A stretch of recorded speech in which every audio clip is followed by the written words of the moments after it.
नमस्ते, थर्ड आई में आपका स्वागत है। आज हमेशा की तरह आज थोड़ी आंकड़ों की बात होती है और सपा कांग्रेस का गठबंधन उत्तर प्रदेश में फाइनल हो गया। और जब इसके आंकड़े मैंने सीट वाइज और जो उम्मीदवार हैं, संभावित उम्मीदवार, उनके नाम के साथ देखना शुरू किया तो बहुत चौंकाने वाले नतीजे हैं। आपको भी लगेगा कि ये चौंकाने वाले हैं। पहले मैं आपको एक ओवरऑल पिक्चर दे दूं, फिर मैं इसको समझाता हूं। पिछले इलेक्शन में 2019 में भाजपा ने 80 में से 62 सीट खुद जीती थी और 2 सीट अपना दल के नाम पे उसकी सहयोगी पार्टी के रूप में जीती थी। अब उसको एनडीए मान लीजिए या भाजपा मान लीजिए, तो 62 या 64 बोलिए। 16 सीटें विपक्ष को मिली थी क्योंकि उस समय सपा और बसपा ने मिलकर इलेक्शन लड़ा था बीजेपी के अगेंस्ट, और कांग्रेस ने भी बीजेपी के अगेंस्ट, लेकिन उसका किसी से गठबंधन नहीं था। तो 16 सीटें विपक्ष के पास थी। तो पहली चीज तो ये 16 सीटों से अगर आप पक्ष और विपक्ष की बात कर रहे हैं तो विपक्ष के पास 16 सीटें 2019 में थी। तो आज वहां से आपका सफर शुरू होता है। दूसरा, अब मैं आपको एक चार्ट साथ में दिखा रहा हूं। ये मेरा नहीं है, आप गूगल करिए, आप उसमें उनसे मांगिए कि 2019 के उत्तर प्रदेश लोकसभा इलेक्शंस, ये उसमें आ जाएगा कि फर्स्ट कौन था, सेकंड कौन था और मार्जिन कितनी। फर्स्ट को कितने वोट मिले, किस पार्टी का था नाम के साथ उम्मीदवार, सेकंड में किस पार्टी का नाम के साथ उम्मीदवार और कितने वोट मिले और कितनी मार्जिन से विनर था। जब इसको मैं आपके साथ इसलिए शेयर कर ले रहा हूं, इसको मैं स्लोली चला ले रहा हूं, आप इसको रोक रोक के अपना देख सकते हैं। मैं अपने सहयोगी और साथी से कह रहा हूं कि इसको स्क्रॉल कर दें, धीरे धीरे चलाएं 1 से 80 सीट तक।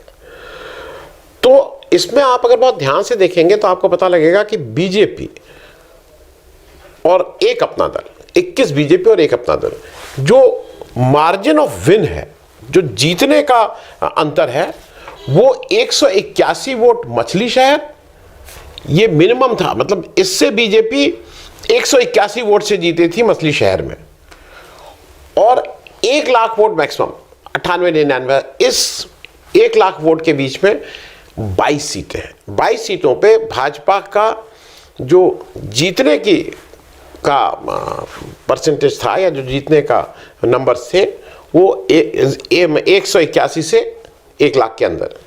ये बात मैं इसलिए कह रहा हूं कि उत्तर प्रदेश में जनसंख्या ज़्यादा है। उत्तर प्रदेश में मोटे तौर पे 80 अगर सीटें हैं तो एक सीट में 18 से 20 लाख वोटर हैं। ये सब मैं मोटा मोटा अंदाज बता रहा हूं, कहीं हो सकता है 17 हो, कहीं हो सकता है 21 लाख हो। मोटे तौर पे 18 से 20 लाख वोटर एक सीट पे हैं। अब उसमें 1 लाख की जीत बहुत बड़ी जीत नहीं होती है क्योंकि लोग यहाँ 4-4, 5-5 लाख से भी जीतते हैं। तो 22 सीटें बीजेपी की ये कंटेस्ट में रहेंगी। 16 सीटें ऑलरेडी जो विपक्ष के पास थी, ये तो 38 सीटों पे तो ऐसे ही कंटेस्ट मान लीजिए। अब मैं आपको सिलसिलेवार इसलिए आ रहा हूं कि आप अगर उत्तर प्रदेश को थोड़ा बहुत जानते हैं और अगर नहीं जानते तो इसके द्वारा अब आप जानिए। मैं एक एक सीट बताता चल रहा हूं कि कहां पे इंडिया गठबंधन की स्थिति मजबूत है। अभी स्थिति क्या है? इंडिया गठबंधन के जो सबसे बड़े और जो लीड कर रहे हैं उत्तर प्रदेश में वो समाजवादी पार्टी है। समाजवादी पार्टी ने अभी तक 31 नामों की 31 नाम की घोषणा की थी, लेकिन उसमें से एक नाम जो बनारस की सीट थी जिसमें सुरेंद्र सिंह पटेल साहब को लड़ना था, जो समाजवादी पार्टी के कैंडिडेट थे, वाराणसी की सीट उन्होंने अब कांग्रेस को दे दी है। तो उनके 30 प्रत्याशियों की ऑलरेडी घोषणा हो चुकी है, 30 अलग अलग। कांग्रेस को 17 सीट दी है, तो 30 और 17 हो गए 47 और एक सीट चंद्रशेखर रावण जी को दी गई है, तो हो गए 48। दो उसके अलावा ये 48 की, अभी हम लोग केवल 48 सीट की बात करेंगे। ये आप जहां पे भी चाहेंगे, ये सीटें सिलसिलेवार हैं, आप खुद ही रोक के देख सकते हैं कौन कितने वोट से जीता था, नहीं जीता था। ये आपको इसलिए मैंने कर दिया है कि ये रेफरेंस पॉइंट रहेगा उत्तर प्रदेश में, क्योंकि उत्तर प्रदेश में बीजेपी कहती है कि हम 75 से ऊपर सीट लाएंगे, हम लोग भी जब तक ये गठबंधन नहीं हुआ था बहुत आशावान नहीं थे, लगता था कि भाई ये गठबंधन कब होगा, क्योंकि बिना गठबंधन के एक नैरेटिव सेट हो रहा था। लेकिन गठबंधन होते ही ग्राउंड पे जो रियलिटी है वो अब आपके साथ शेयर कर लूं। पहले चूंकि बड़ा दल समाजवादी पार्टी है इंडिया गठबंधन का, तो पहले उसकी बात कर लें। अब संभल से वो शफीकुर रहमान बर्क को लड़ा रहे हैं। अगर संभल के बारे में आप किसी से बात कर लीजिए, कुछ भी कीजिए, तो बर्क मैं दो कैटेगरी में कर रहा हूं। मैं कुछ सीटों के बारे में मुझे पूरा ज्ञान नहीं है, मैं उन्हीं सीटों की बात कर रहा हूं जिन सीट का एक एक वोट का, एक एक कंस्टिट्यूंसी का, एक एक का मुझे ज्ञान है। कुछ सीटों का ज्ञान नहीं, और कुछ तो मैं इसलिए दो कैटेगरी कर रहा हूं। एक मेरे हिसाब से वो विनर होंगे और एक जहां वो फाइट में रहेंगे, अच्छी फाइट देंगे, जीतते यहां नहीं। संभल में शफीकुर रहमान बर्क जीतेंगे, ये समाजवादी पार्टी की पहले लिस्ट में पढ़ रहा हूं, जीतेंगे। फिरोजाबाद में अक्षय यादव जीतेंगे, रामगोपाल यादव के लड़के हैं। पिछला 2019 इलेक्शन शिवपाल यादव जी ने वहां जाके, मतलब उनका एक ही काम था कि अक्षय यादव को किसी भी तरह से हराना है, उनको हरा के ही माने थे। लेकिन इस बार जो घरेलू झगड़े थे वो दूर हो गए हैं, सब लोग, एक पूरा परिवार मुलायम सिंह यादव का एक जगह आ गया है, तो अक्षय यादव के जीतने में मुझे कोई भी शक नहीं है। मैनपुरी डिंपल यादव जीतेंगे, तो 3 विन हो गए। मैं पहले विन की बात कर लूं। बदायूं शिवपाल यादव जीतेंगे। अंबेडकर नगर लालजी वर्मा जीतेंगे। आप अंबेडकर नगर का कैसी, लालजी वर्मा जमीनी नेता है, उनका एक बड़ी पार्टी का अगर सहारा मिल जाता है तो लालजी वर्मा आज जिस भी पार्टी से लड़ जाएं, मैं फिर कह रहा हूं, उनको एक कोई नेशनल पार्टी का अगर सिंबल मिल जाता है तो लालजी वर्मा जिस भी पार्टी से लड़ जाएं वो जीतने की स्थिति में हरदम रहेंगे। और मैं एक आपको और सूचना दे दूं कि अंबेडकर नगर एक वो जगह है जहां पे 2022 के विधानसभा चुनाव में 5 विधानसभा की सीट सपा जीती हुई है, तो इसलिए लालजी वर्मा में मुझे कोई इफ एंड बट नहीं लगता है। अब आ जाइए बस्ती। आप किसी से पूछ लीजिए, राम प्रसाद चौधरी बिल्कुल 100% विनिंग कैंडिडेट हैं। उनको इस समय, इस बार 2024, अब भगवान ही अगर आ जाए और वो अलग बात है, लेकिन आप बस्ती के किसी व्यक्ति से पूर्वांचल के पूछ ले, राम प्रसाद चौधरी की सीट डिक्लेयर्ड सीटों में मानी जा रही है। Pratapgarh doctor SP Singh Patel winning seat है। गोंडा श्रेया वर्मा, बेनी वर्मा जी की पौत्री, विनिंग सीट है। गाजीपुर अफजाल अंसारी विनिंग सीट है। चंदौली वीरेंद्र सिंह जी विनिंग सीट है।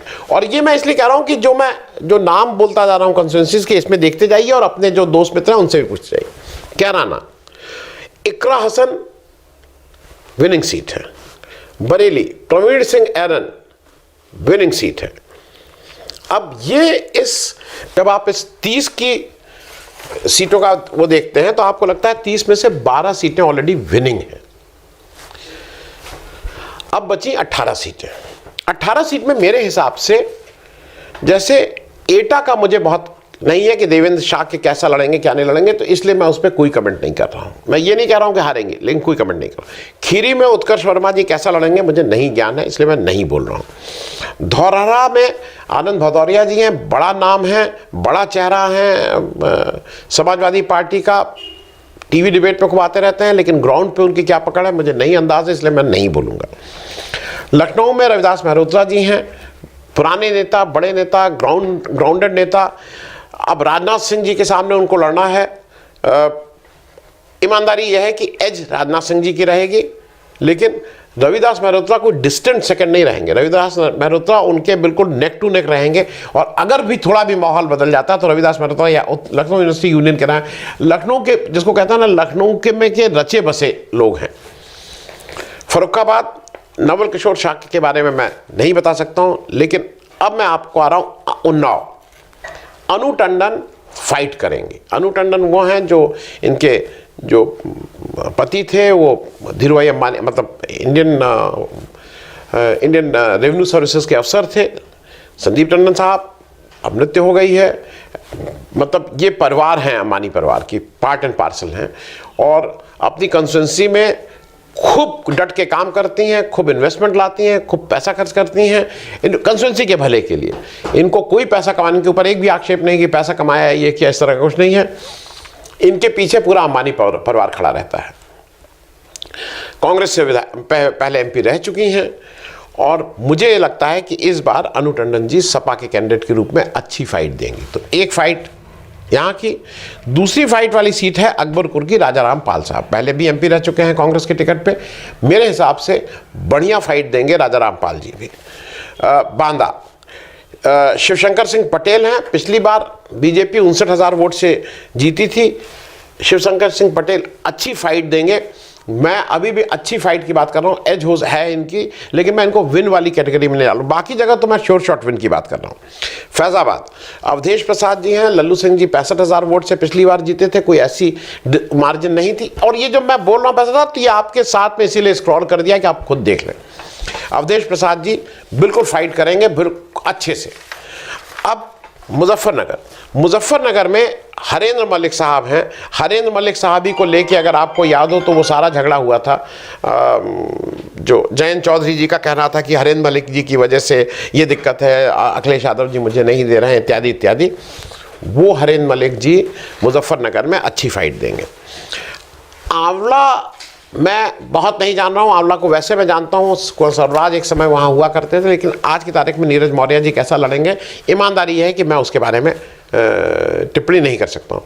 शाहजहाँपुर में राजेश कश्यप जी हैं, कैसा लड़ेंगे नहीं बता सकता हूँ। हरदोई में उषा वर्मा जी हैं, कैसा लड़ेंगे नहीं बता सकता हूँ। मिश्रिक में रामपाल राजवंशी कैसा लड़ेंगे नहीं बता सकता हूँ। मोहनलालगंज RK चौधरी साहब हैं, कमल किशोर जी हैं वहाँ से, कमल किशोर जी वहाँ के सिटिंग बीजेपी के MP हैं, पुराने कॉमरेड हैं, मतलब लेफ्ट से आए हुए हैं, लोगों में रचे बसे हैं, इसमें कोई दो राय नहीं। लेकिन उनके पारिवारिक, उनके बच्चों के बहुत कंट्रोवर्सीज आई हैं, बहुत घर परिवार से बहुत समस्याएं आई हैं, वो उनके चुनाव को बिल्कुल ठीक से प्रभावित कर सकता है और RK चौधरी वहाँ पे अच्छी फाइट देंगे। मेरे हिसाब से इन 30 सीटों में 12 सीट विनिंग और फाइट वाली 6 सीट हैं। अब हो गई 18। मैं बाकी 12 सीट के बारे में आज की तारीख में नहीं, मैं अपना होमवर्क पूरा कर लूं, फिर आपके साथ ज़रूर उन 12 सीट पे बात करूंगा। लेकिन आज की तारीख में मैं कहीं भी ये नहीं कह रहा हूं कि वो लूजिंग सीट है, मुझे उसका पूरा ज्ञान नहीं है, तो इसलिए मैं उसको होल्ड पे रख लीजिए। अब 12 विनिंग सीट, 6 फाइटिंग सीट। आ जाइए कांग्रेस पे। कांग्रेस की लिस्ट आ गई है। कांग्रेस को 17 सीटें मिली हैं। अब 17 सीट में मेरे हिसाब से जो विनिंग सीट है, पहले विनिंग की बात कर लें। रायबरेली, अमेठी, राहुल गांधी, प्रियंका गांधी बिल्कुल 100% विनिंग सीट। प्रयागराज में पल्लवी पटेल अगर लड़ रही हैं, अब वो ये इंडिया अलायंस की मैं बात कर रहा हूँ, क्योंकि वो कांग्रेस के सिंबल पे लड़ेंगी कि अपने सिंबल पे लड़ेंगे कि किस, वो मैं उसकी डिटेल में। पल्लवी पटेल प्रयागराज से आज की तारीख में विनिंग कैंडिडेट हैं। झांसी, प्रदीप जैन खूब लोगों के बीच रहते हैं, पहले सांसद भी रह चुके हैं, मंत्री भी रह चुके हैं, झांसी के लोगों ही के बीच रहते हैं, विनिंग सीट है।